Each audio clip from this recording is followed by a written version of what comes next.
οι γείτονες από την Ευκαρπία και εδώ οι συντοπίτες από το Ρεόκαστρο. Καιρό θέλαμε να κάνουμε αυτή την εκδήλωση, αλλά η συγκυρία, να σας πω, μας τα έφερε λίγο ανάποδα. Γιατί είχαμε όλη την προηγούμενη εβδομάδα, σίγουρα έχετε μάθει για τους δύο αγωνιστές από την Ιερισσό που κρίθηκαν προφυλακιστέοι μέχρι να γίνει η δίκη και αυτό μπορεί να τραβήξει μέχρι και 18 μήνες χωρίς να δικαστούν.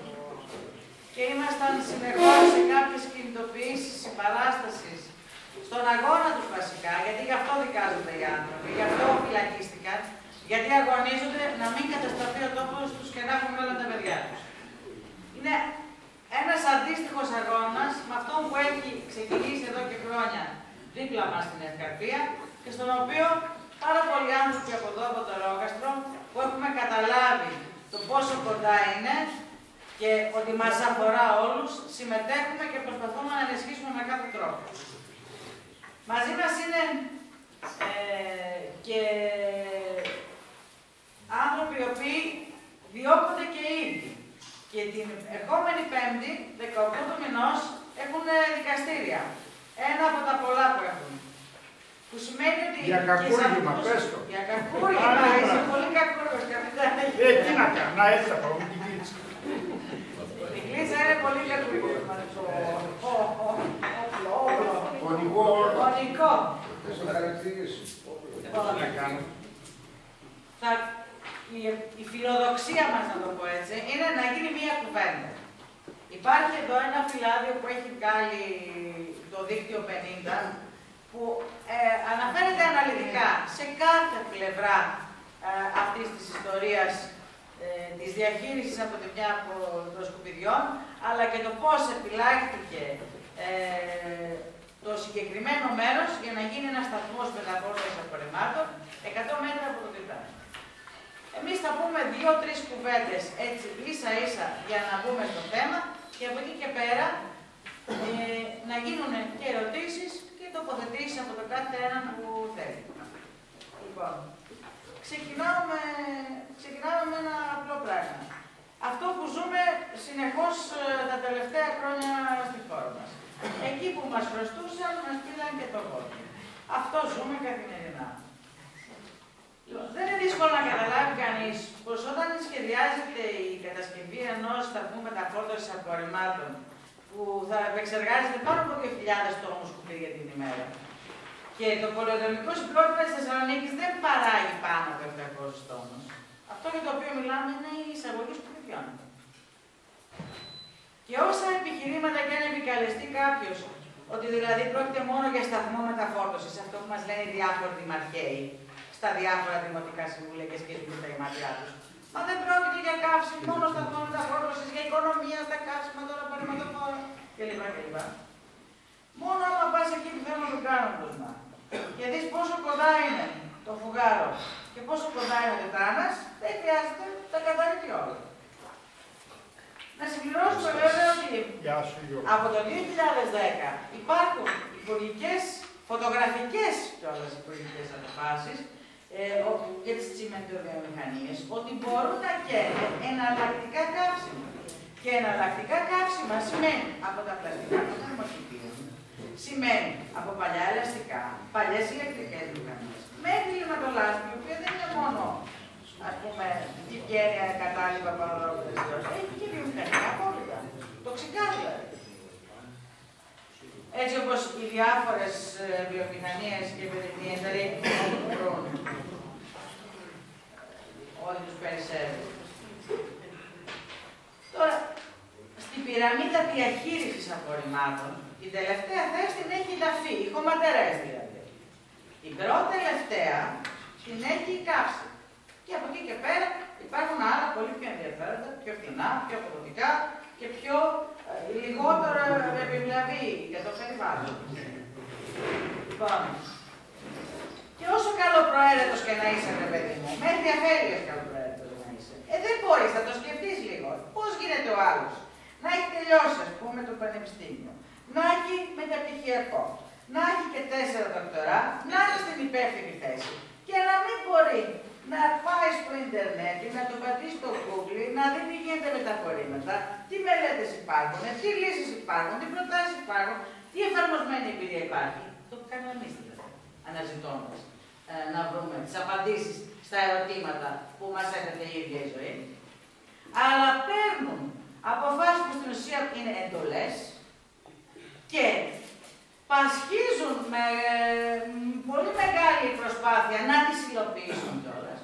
Και είναι αποφάσεις οι οποίες είναι και πολύ δαπανηρές, δηλαδή κοστίζουν, και είναι καταστροφή για το περιβάλλον. Η διεθνής εμπειρία έχει δείξει ότι το σκουπίδι είναι νησάφυρο. Είτε από τη διαλογή του, είτε από την ανακύκλωσή του, είτε από την επαναχρησιμοποίησή του, από οτιδήποτε. Λοιπόν, και έχουμε τα παραδείγματα της Ιταλίας, ας πούμε, που έχουν χώρες πόλεις, που φτάσανε να κάνουν ένα δίκτυο όπου έχουν μηδενικό σκουπίδι από τη διαδικασία διαχείρισης, αλλά έχουμε και πόλεις όπως είναι η Νάπολη, που έφτασε να έχει 2.500 τόνους σκουπίδια, γιατί ο ανταγωνισμός ανάμεσα στη μαφία που εμπλέκεται στη διαχείρισή τους και στην κεντρική κυβέρνηση του Μπερλουσκόνη δημιουργούσε μια τέτοια ασφυκτική κατάσταση για τους ίδιους κατοίκους. Να πούμε ότι εκεί πέρα παίζει και το παιχνίδι των τοξικών αποβλήτων. Λοιπόν, και έτσι κάποια ερωτήματα τα οποία έτσι τίθενται από πολλούς καλοπροαίρετους ανθρώπους. Αλλά οι απαντήσεις είναι εξίσου αποκαλυπτικές. Γιατί, ας πούμε, δεν προωθείται η ανακύκλωση? Γιατί απλά το 60% της ενεργικής απόδοσης της κάρτας των σκουπιδιών προέρχεται από το χαρτί και το πλαστικό που είναι τα πρώτα που ανακυκλώνουν. Γιατί δεν προωθείται η κομποστοποίηση των οργανικών? Γιατί απλούστατα η φοβερή επιλογή της βιοξήρανσης που αφορά το 1,9% της διαχείρισης απορριμμάτων σε παγκόσμια κλίμακα, δεν έχει λόγο να εφαρμοστεί εδώ πέρα. Δεν έχει έδαφος. Λοιπόν, και γιατί προωθείται σήμερα η καύση? Τι ονοματεπώνυμο έχει? Και αφορά όχι μόνο το εδώ στη Θεσσαλονίκη και τα 2-3 εργοστάσια που τα δύο λέγονται, αλλά δεν δημιουργούνται, και το ένα που δεν λέγεται είναι έτοιμο να λειτουργήσει ανά πάσα στιγμή, στο Τιτάνα. Γιατί απλούστατα εκεί πέρα μέσα εμπλέκονται όλοι οι όμιλοι μεγάλων λαμογιών μεγαλοεργολάβων που μπορούν να κάνουν κοινοπραξία με μεγάλες πολυεθνικές γαλλικές ή γερμανικές, και τα ονόματα τους είναι Μπόμπολας, Λάτσης, Μητυλινέος, Γιαννόπουλος, Κοπελούζος, Λοσκαρίδης, Κόκαλης, Περιστέρης. Πείτε και κανάλι. Και αυτή είναι και η εξήγηση γιατί ο Φούχτελ, όταν ήρθε και τον έπιασε ο πόνος στην Ελλάδα πρόσφατα το Φεβρουάριο, που ήταν και απεσταλμένος της Μέρκελ μαζί με Γερμανούς επιχειρηματίες, πέρασε και το Αμέρικας. Μην τον υποδεχτήκαμε. Του είπαμε ότι εδώ δεν είναι προτεκτοράτο, αλλά μαζί με αυτόν ήρθαν και 5 κλούβες. Μα, μπλε, πράσινα, περιπολικά, στα δίκτυα. Περιόρισε σε όλη την Ελλάδα και συνάντησε όποιον μπορούσε να συναντήσει και είχε σχέση με διαχείριση σκουπιδιών. Τώρα στα δικά μας, να επιστρέψουμε. Το Τιτάν είναι τσιμεντοβιομηχανία. Ο κατασκευαστικός τομέας λογοκρίσης έχει τελειώσει τουλάχιστον για ένα μεγάλο διάστημα. Αλλά οι εγκαταστάσεις του έχουν εξυγχρονιστεί μέσα στην περίοδο αυτής της κρίσης. Και μπορούν να χρησιμοποιηθούν και τώρα ακόμα για την καύση. Γι' αυτό είναι ο στόχος που βαθοδεύουν πάρα πολύ προσεκτικά και σχεδιασμένα. Δηλαδή, παρακολουθώντας τις διαδρομές που έχουμε κάνει από τα διάφορα δημοτικά συμβούλια που προσπαθούσαν να το περάσουν, διάφορους χειρισμούς, 200.000 φυλάδια που προσπαθούν να δημιουργήσουν μια ανοιξιάτικη ατμόσφαιρα γεμάτη λουλούδια και ευχάριστες μυρωδιές. Και αυτό το είπε ότι εμείς το κάνουμε για το καλό όλων. Στην ουσία τι προσπαθούν να κάνουν? Αυτό που προσπαθούν να κάνουν είναι να εξουδετερώσουν τη συμπάθεια που νιώθει ο μέσος άνθρωπος για αυτόν που αγωνίζεται, ακόμα και αν δεν ξέρει τι αγωνίζεται.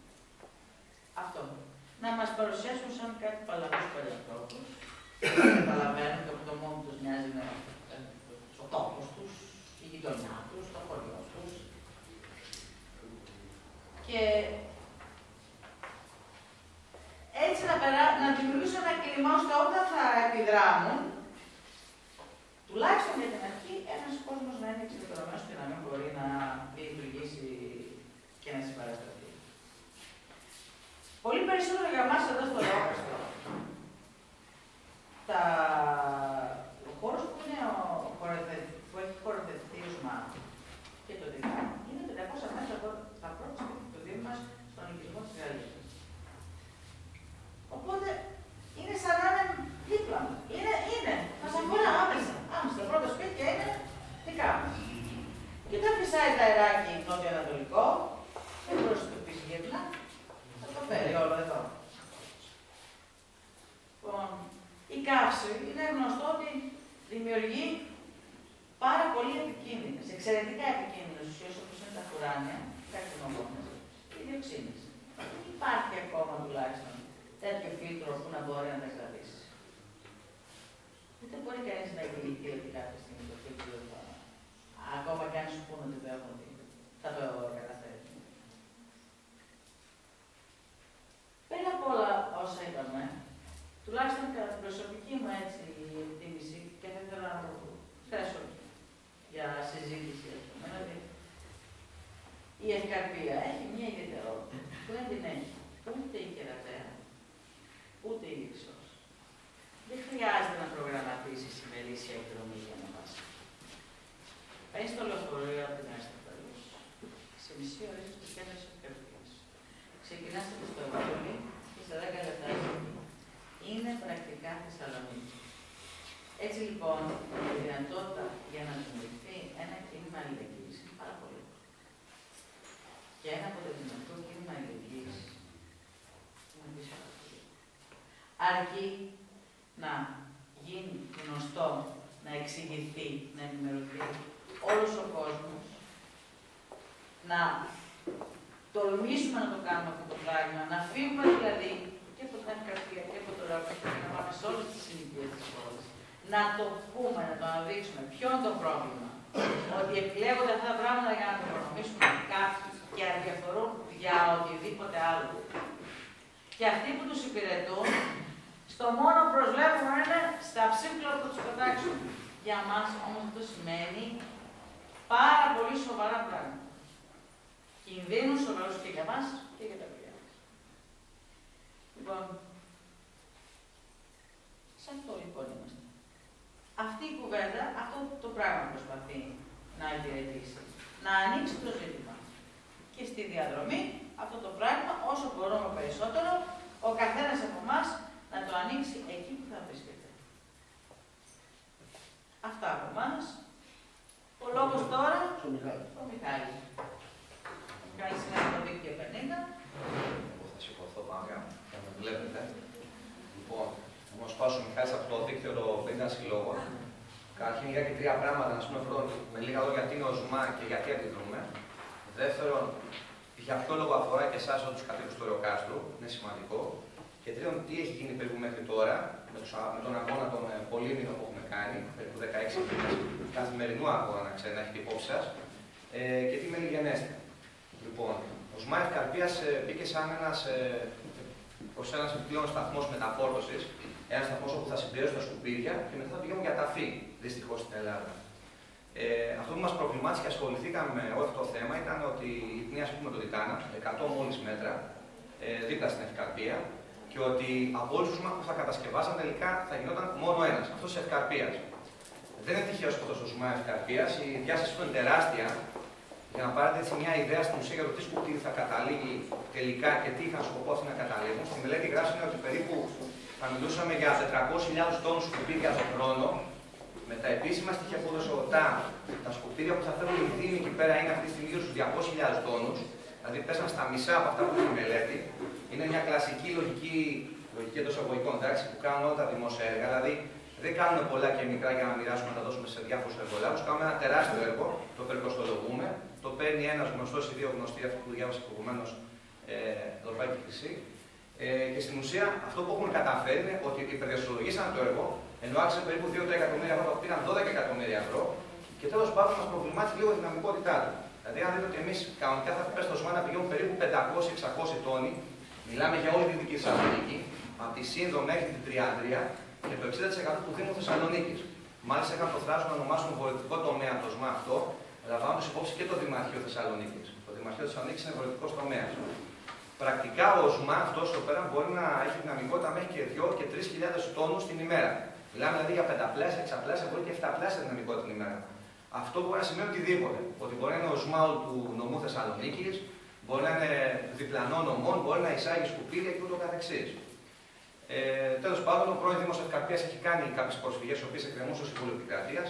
Ήδη μια εκδικαζόταν την αλλά πήραν αναβολή για μετά το καλοκαίρι. Εμείς ξεκινήσαμε τον αγώνα μας τον Νοέμβριο του 2011 με καθημερινή κατάληψη, αυτό πρέπει να αναφερθεί εκεί στο χώρο, στο εργοτάξιο του ΣΜΑ Ευκαρπίας. Στην ουσία για ποιο λόγο? Δεν ήταν μόνο η δυναμικότητα του ΣΜΑ και ότι πίσω από όλα αυτά κρύβεται ενδεχομένως και η καύση, αλλά γιατί είχαμε απέναντί μας όλους τους δημάρχους της πόλης στην ουσία, οι οποίοι προβάλλαν αυτό το έργο ως καλό και ως ιδανικό. Λοιπόν, στην ουσία τι γίνεται, για να καταλάβει τι παίζει στην Ελλάδα και τι παίζεται έξω. Όταν μιλάνε για καύση, ας πούμε, για να πάω κατευθείαν στο ψητό, στη Σουηδία ή στη Γερμανία, μιλάνε περίπου για το 5% των σκουπιδιών που απομένουν. Το υπόλοιπο 95% πάει για ανακύκλωση. Μάλιστα, είναι χαρακτηριστικό, έχουμε συναντηθεί με τον Διευθύνων Σύμβολο του Περιβάλλοντος εδώ και 30 χρόνια της Ελλάδας στις Βρυξέλλες και μας λέει ότι αυτές οι κατασκευές γιγάντες υπάρχει γραμμή να σταματήσουν να κατασκευάζονται. Ο ΣΜΑ είχε μελετηθεί από το 2002-2003 καταλάβει και έχουν περάσει από τότε 11-12 χρόνια. Έχουν αλλάξει, έχει αλλάξει όλο το ρου της διαχείρισης απορριμμάτων στην Ευρώπη, όπου μιλάνε καθαρά για διαλογή στην πηγή, δηλαδή όχι τους κάδους που έχουμε εμείς αυτή τη στιγμή που πάνε όλα μαζί μέσα, εντάξει, ξεχωριστά, για επαναχρησιμοποίηση αυτών που έχουν, για κομποστοποίηση και να καταλήγει ένα 20% αν καταλήγει στην ταφή. Και ενδεχομένως με κάποιες τεχνικές κάσεις, σας το ξαναλέω, γιατί αυτό μας είπε στη Γερμανία, αυτή τη στιγμή λέει και στη Σουηδία, μόνο το 5% λέει καίει. Από αυτό που έχει μείνει, τα υπόλοιπα 95% ανακυκλώνονται. Και έχουν εγκλωβιστεί οι ίδιοι Γερμανοί που το είχαν πριν από 30 χρόνια, το είχαν προβάλει σαν σούπερ τεχνολογία, επειδή δεν έχουν σκουπίδια να κάψουν. Αυτό δεν ξέρω τι μπορεί να σημαίνει για την Ελλάδα. Εντάξει. Λοιπόν, και πέταξε εκεί πέρα μια σπόντα την οποία την κρατήσαμε εμείς, αυτό είναι πριν από 5 μήνες, ότι γι' αυτό και πρέπει ενδεχομένως τα σκουπίδια στην Ελλάδα να καίγονται σε τσιμεντοβιομηχανίες. Υπάρχει από τον Φεβρουάριο-Μάρτιο του 2012, πες τέτοια εποχή περίπου δηλαδή, ο πρώην Υπουργός Περιβάλλοντος, ο γνωστός και με εξαιτέρως κ. Παπακοσταντίνου, έκανε και αυτό το πράγμα πριν φύγει από την πολιτική ζωή του τόπου. Ανέφερε το εξής, ότι κακώς στην Ελλάδα δεν γίνεται αυτό που γίνεται και σε άλλες χώρες, ότι μπορούν τα απορρίμματα, και κοιτάξτε να μην με παρεξήγηση, όταν μιλάμε για απορρίμματα δεν μιλάμε απευθείας αυτά που έρχονται από τους κάδους να καούν. Όπως επίσης και αυτά που ακούτε που θέλουν να κάνουν σε διάφορες περιοχές στην Ελλάδα, δεν μιλάμε για απευθείας καύση, μιλούν στην ουσία για κάποιο είδος βιοξήρας, δηλαδή να φύγουν τα ζουμιά, να φύγει στην ουσία η χλωρίωση κάποια μέταλλα και ένα 70-80% που θα μείνει αυτό να πάει για καύση. Αυτά λέγονται δευτερογενή απορρίμματα. Και έδειξε ο Παπακοσταντίνου, το είπε καθαρά, ότι σε όλη την Ευρώπη τα χρησιμοποιούν σε τσιμεντοβιομηχανίες. Γιατί όχι και στην Ελλάδα. Έχουν εδώ μονάδες και στην ουσία έδειξε 2 μονάδες στην Αγία Ηρακλής και το Τιτάνιο.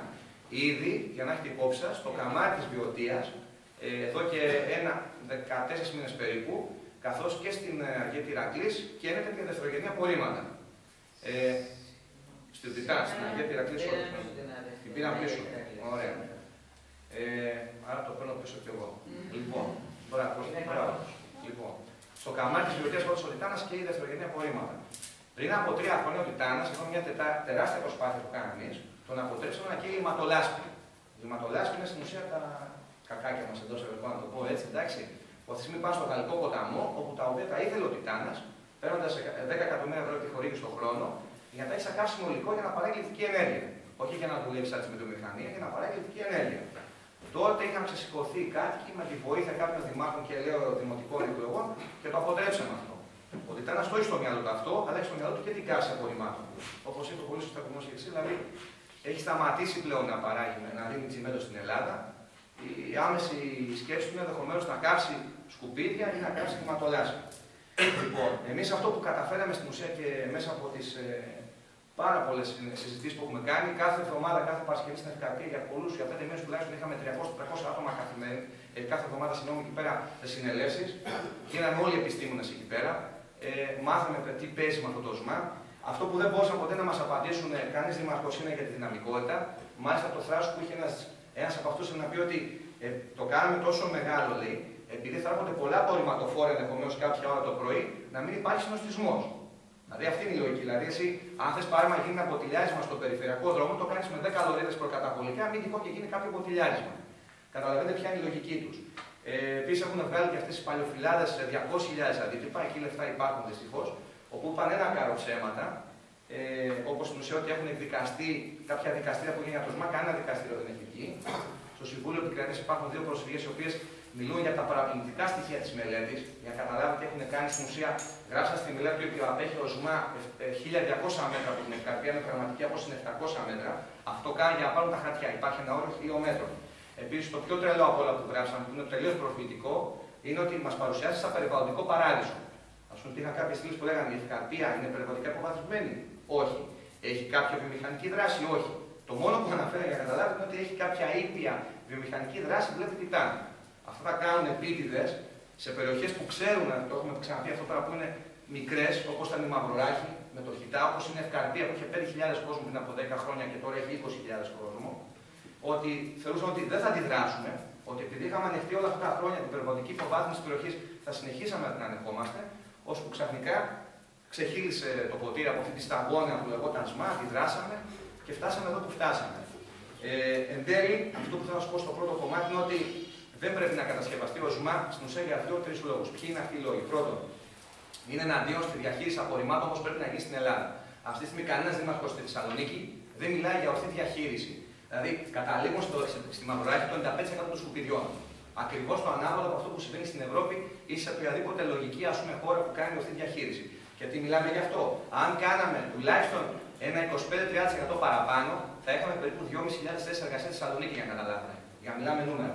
Αν κάναμε 50% ανακύκλωση, που είναι ένα μικρό ποσοστό για την Ευρώπη, θα μιλούσαμε για 5.000 θέσεις. Αυτά μας τα έχουν πει από τις Βρυξέλλες, Ευρωπαϊκή Επιτροπή που σχετίζονται με το περιβάλλον. Μας είπαν στο Βέλγιο, που είναι ίδιος πληθυσμός με την Ελλάδα, που ανακύκλωση είναι στο 60%, δουλεύουν περίπου 50 με 60.000 άτομα σε όλη τη χώρα που σχετίζεται με ανακύκλωση. Στην Ελλάδα δουλεύουν 200-300, οι οποίοι είναι γνωστοί άγνωστοι που δουλεύουν κάθε φορά. Άρα, εμείς λέμε όχι, γιατί στην ουσία είναι ένα εύκολο τασάκι για τους δημάρχους της πόλης. Είναι η λογική μακριά από εμάς και ας πάει στο γείτονα. Εγώ θα σας πω ένα μικρό παράδειγμα, γιατί έχουμε και ένα φίλο εδώ τον Εύωσμο. Ο Δήμος Ευόσμου Κορδελιού και ο Δήμος Απεδοκήπο τους είχε προσφέρει τα υλικά πετρέλα ένα οικόπεδο 7 στρεμμάτων για να κάνει και το δικό του ΣΜΑ. Το αρνήθηκε και μάλιστα ο κ. Λαβαζανής, ο Δήμαρχος του Ευόσμου, το είπε με πρόφαση ότι θα γίνει ο ΣΜΑ ευκαρπίας και εν τέλει φοβάμαι κάνει καύση και τα υλικά πετρέλαια. Και του είπα: αν φοβάσαι τα υλικά πετρέλαια, εμείς τι να φοβηθούμε που είναι δίπλα στο τιτάνι. Για να καταλάβετε τι γίνεται. Το δεύτερο είναι ότι φοβόμαστε ότι πίσω από όλα αυτά είναι η καύση και νομίζουμε ότι έχουμε δικαιωθεί πλήρως με αυτό και με τις δηλώσεις του κ. Πουτάρη που μας χαρακτήρισε και παλιάνθρωπους. Παρελθόντως, παλιάνθρωποι, το δίκτυο να ξέρετε είναι πάνω από 60 σύλλογια. Πρέπει να ονομάζουμε δίκτυο 50, δεν μπορούμε να το αλλάζουμε συνέχεια. Είναι 60 σύλλογια από το Δήμο Παύλου Μελά και τη Δυτική Θεσσαλονίκη, συμπεριλαμβανομένου του Δήμου Ροκάστρου, πάνω από 10.000 υπογράφοντες, 2 ομόφωνα ψηφίσματα του Δήμου Παύλου Μελά, το ΔΣ του Δικηγορικού Συλλόγου, όλη η ΟΤΑ της Ελλάδας. Όπως καταλαβαίνετε, ας πούμε, όλοι σχεδόν είναι εναντίον του έργου του, γιατί καταλάβανε ποια είναι η λογική του. Αυτό στην ουσία που ζητούμε εμείς εν τέλει είναι ότι θεωρούμε ότι το ΣΜΑ δεν πρόκειται να γίνει. Ήδη έχουμε αντιδράσει, ήδη έχουμε έρθει τα ΜΑΤ πάνω τους, έχουμε αποκρούσει. Έχουμε περάσει μια λογική στην πόλη ότι δεν πρέπει να κατασκευαστεί ο ΣΜΑ. Ζητούμε να γίνει νέος περιφερειακός σχεδιασμός, όπου θα έχει περισσότερους ΣΜΑ και με τη λογική, κοιτάξτε, γιατί εκεί είναι το κλειδί, ότι θα πρέπει να σκέφτεται πρώτα τη διαχείριση απορριμμάτων, να δώσουν θέσεις εργασίας στους χιλιάδες κόσμου και ό,τι απομένει να πηγαίνει για ταφή ή για καύση. Εκεί και πάλι πρέπει να το συζητήσουμε αυτό το θέμα του ορματί. Γιατί αυτή τη στιγμή το μόνο που έχουν να κάνουν, και στην ουσία αυτό θα να προβάλλουν, να ξέρετε, θα βγει σιγά σιγά, είναι ότι σε Άγιο Αντώνιο και σε Μαυροράχη έχουν ετοιμάσει 2 έργα 250 εκατομμύριων ευρώ, μιλάμε για τεράστια ποσά. Αυτά να ξέρετε υπάρχουν στα χαρτιά, στην περιφέρεια κτλ. Για να γίνουν διαχείριση απορριμμάτων. Όταν μιλάμε διαχείριση απορριμμάτων, αυτοί εννοούν τα σκουπίδια εκεί, βιοξήραση, καύση. Τίποτα άλλο. Αυτό είναι ο σκοπός του. Και εκεί στο παιχνίδι μέσα σε αυτή τη γαβάθα με το γάλα, θέλουν όλοι να απουτήξουν. Είτε αυτό λέγεται Πουτάρης, που βγήκε και είπε: ο Μάρκε ξερά, θέλω να κάνω και εγώ το εργοστάσιο καύση σκουπιδιών μου, όπως στη Βιέννη που είναι στο κέντρο, αλλά εγώ θα το κάνω στη Σύνδο, όχι στο σπίτι μου, αλλά λίγο μακριά. Στη Βιέννη είναι αλλού. Ο Δανιλίδης που προσπαθεί, ας πούμε, ο Δήμαρχος Ηλιών να υποστηρίξει ότι εμείς έχουμε τη Μαυροράχη και τον Άγιο Αντώνιο πρέπει να γίνουν προς τα εκεί. Και ο Τιτάνας μέσα στο παιχνίδι στην ουσία, αν και έχουν βγάλει κάποια ανακοίνωση που είπαμε ότι εμείς δηλώνουμε ότι δεν θα κάψουμε σκουπίδια στο Τιτάνα, έτσι είπαν και στο καμάρι βιωτείας, αλλά εκεί πέρα είχε και ένα σκουπίδι, δευτερογενή απορρίμματα. Γι' αυτό πάντα πρέπει να είμαστε γρήγοροι. Παρεμπιπτόντως, ο αγώνας που έχουμε κάνει έχει τρενάρει και το θέμα της λιματολάσης που θα έχει ο Θητάνας, γιατί εκ νέου, παρόλο που πήρε αρνητική απόφαση, ξαναπροσπάθησε να πάρει νέα άδεια για να γίνει λιματολάση. Αυτό αφορά και εσάς και εμάς και όλη τη Θεσσαλονίκη. Εντάξει. Λοιπόν, ήδη έχει σταματήσει, έχει δει την αντίδραση του κόσμου και πιστεύω να το σταματήσει και οριστικά. Τώρα, γιατί αφορά και το Ρόκαστρο, σαν ομορεδίνη. Λοιπόν, εμείς εδώ πέρα θα δείτε ένα φυλάδιο που έχουμε βγάλει και έχουμε προτιμήσαμε να βάλουμε σαν πρωτοσέλιδο όχι τον αγώνα μας και τι έχουμε κάνει και ποιοι μας κτλ. Αλλά τη χωματερή του Δερβενίου. Ίσως να έχετε πάει όλοι κάποιοι στο περιβαλλοντικό πάρκο Δερβενίου, είναι απέναντι τη Γαλήνη ακριβώς, σε ένα υψωματάκι. Ήταν για 15 χρόνια περίπου η χωματερή όλου του νομού Θεσσαλονίκης. Πριν από 20 χρόνια έκλεισε. Πήραν περίπου 5 εκατομμύρια ευρώ για να αμπλάσουν την περιοχή. Βάλαν 10 παγκάκια, 30 πέτρα και ούτω καθεξής. Από κάτω, κρυφά, που δεν φαίνεται, όπως θα δείτε και με τις σωλήνες, υπάρχουν πάρα πολλές σωλήνες, οι οποίες ξεβράζουν σκουπιδόζωμο εδώ και 20 χρόνια. Τα οποία με μετρήσεις δικές μας και τις περιφέρειες της ίδιας, μετά από μεγάλη πίεση μας, τους βγάλαν περίπου 100 φορές πάνω από τα όρια. Τώρα, εν τη 2013, φανταστείτε πριν από 10 χρόνια και 15 που λειτουργούσε η χωματερή. Με εκατοντάδες γεωτρήσεις που πήραν άτομα και από την Γαλλία και από εμάς και από εσάς στο νερό, κατά χωράφια και οποιαδήποτε άλλη δράση. Κανείς από αυτούς δεν τιμωρήθηκε. Είναι έργο του ΟΤΑ παρεμπιπτόντως, δηλαδή του κ. Μπουτάρη, του Δανιλίδη, του Ζουνά και τους λοιπούς δημάρχους. Και τους λέμε, τους συνδέσουμε ΟΤΑ. Εντάξει, του Μίζωνα Θεσσαλονίκη, τον δημάρχο στην ουσία, του λέμε το τελευταίο που μας κάνατε, αυτή τη στιγμή μολυνεί την περιοχή του Ροκάστρου, της Ευκαρπίας, όλα τα ρέματα με αυτό το πράγμα ακριβώς μολύνονται. Και καταλήγουν στο θερμαϊκό. Ένα δεύτερο έργο που κάνατε, το Χιτά Μαυροράχης, που ήταν το μεγαλύτερο έργο των Βαλκανίων στη διαχείριση απορριμμάτων, μέσα σε 4 χρόνια έχει γεμίσει, ξεβράζει έξω ζουμιά κτλ. Και ήδη εκεί πέρα υπάρχουν αντιδράσεις. Και ένα τρίτο που δεν έχετε κάνει, και πώς θα σας πιστέψουμε, δεν έχετε κάνει ποτέ κάτι σοβαρό για την διαχείριση απορριμμάτων, για την ορθή διαχείριση, που αφορά την ανακύκλωση και οτιδήποτε άλλο. Είστε μόνο λόγια, λόγια και λόγια. Και για να σας αποδείξουμε και ένα τέταρτο που δεν το γράφουμε μέσα, από την πρώτη στιγμή προσπαθήσαμε να πούμε σε συνάντηση μαζί τους για να τους πούμε 5-10 πράγματα. Ότι παιδιά, έχετε μπροστά καιρό, κάντε κάποιες αναπλάσεις, κάντε κάποιες δράσεις για να σας πιστέψει ο κόσμος. Αυτό με τη χωματερή ήταν από τα πρώτα πράγματα που τους είπαμε. Παιδιά, δεν έχουν κάνει τίποτα εδώ και 15 μήνες και δεν είμαστε 15 μήνες στις καρέκλες μας. Είμαστε κάθε μέρα εκεί πέρα, έχουμε 2 σπιτάκια, 2 στέν και πάει κόσμος καθημερινά με βάρδες εκεί και σαν περιφρούρηση στην ουσία του χώρου, να το πούμε, σε κατάληψη του χώρου των εισαγωγικών. Δεν κάνανε τίποτα. Τους ζητήσαμε να κάνουν μετρήσεις στην περιοχή, τίποτα δεν κάνανε. Τους ζητήσαμε να προχωρήσουν στον περιφερειακό σχεδιασμό με το θέμα διαχείρισης απορριμμάτων και το μόνο πράγμα που μας κάνανε ματ και ματ. Μας χαρακτήρισαν παλιαστρόπους. Πρόσφατα ο νέος πρόεδρος, ο κ. Γεράνης, βγήκε ένας κοινός φορέας, είναι όλης της Κεντρικής Μακεδονίας, μας χαρακτήρισε μικρούς και το λογικό παραμύθι μια δεκάδα ατόμων αντιδράει. Αν αντιδράει μια δεκάδα ατόμων για 16 μήνες και δεν κάνει το μεγαλύτερο έργο της περιφέρειας, προφανώς είναι ανίκανη.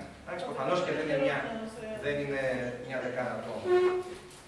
Τώρα, όσον αφορά εσάς, εκτός από αυτά που δείχνουμε εδώ πέρα για τα έργα του συνδέσμου, πρέπει να έχουμε στο μυαλό μας μέσα ότι την όλη περιβαλλοντική υποβάθμιση της περιοχής, το ότι θα γίνει εκεί πέρα μονάχα ο Ζουμά δεν λέει τίποτα αυτό. Ότι ήταν πάντα κάτω, βλέπετε ενδεχομένως μια πιθανή κάψη στο μέλλον.